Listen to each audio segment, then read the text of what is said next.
Bhadrachalam ITDA కార్యాలయం నందు Bhadrachalam ITDA పాలక మండలి సమావేశం నిర్వహించారు.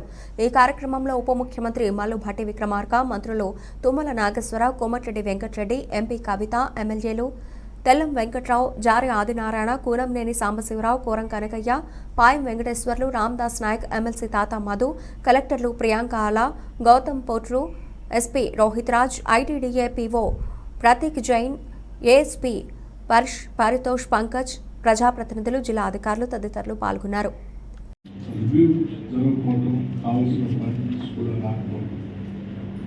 ఏ ప్రధాన ఉద్దేశంతో అయితే ఐటీడీఏ స్థాపించామో ఆ ఉద్దేశాలన్నీ పూర్తిగా నెరవేరమైపోయాయని చాలా స్పష్టంగా చెప్పలేదు, వాస్తవం కూడా.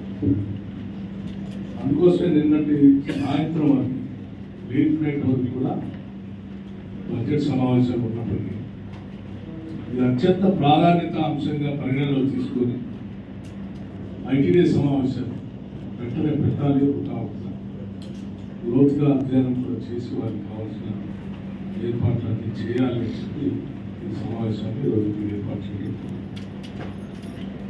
ఈ సందర్భంగా ముందుగా మనం సరే వచ్చినటువంటి వాళ్ళందరికీ ఆహ్వానిస్తూ స్వాగతం పలకడం కాకుండా మనం ఈ రివ్యూ మీటింగ్ పాజిటివ్ అంటే సాధ్యమైనంత వరకు ఇక్కడ ఉన్నటువంటి గిరిజన కుటుంబాలకి ఈ ప్రాంతానికి మేలు జరగడానికి ప్రయత్నించేటువంటి ఒక పాజిటివ్ డైరెక్షన్ గౌరవ సభ్యులందరూ ఇవ్వాల్సింది కోరుతాం. ఇందులో భాగంగా ప్రధానంగా మనం ఈ ప్రాంతాన్ని తీసుకుంటే ఈ ప్రభుత్వం యొక్క దృష్టి ట్రస్ట్ ఏరియా కూడా education, health, shelter and employment. Education, health, employment, shelter. ఇక్కడ ఉన్నటువంటి జీవన స్థితిగతులు మెరుగుపడాలంటే ప్రధానమైనది ఎడ్యుకేషన్. ఎడ్యుకేషన్ మీద మనం ఎంతో దృష్టి సారిస్తే అంత విజయాలు సాధిస్తాం.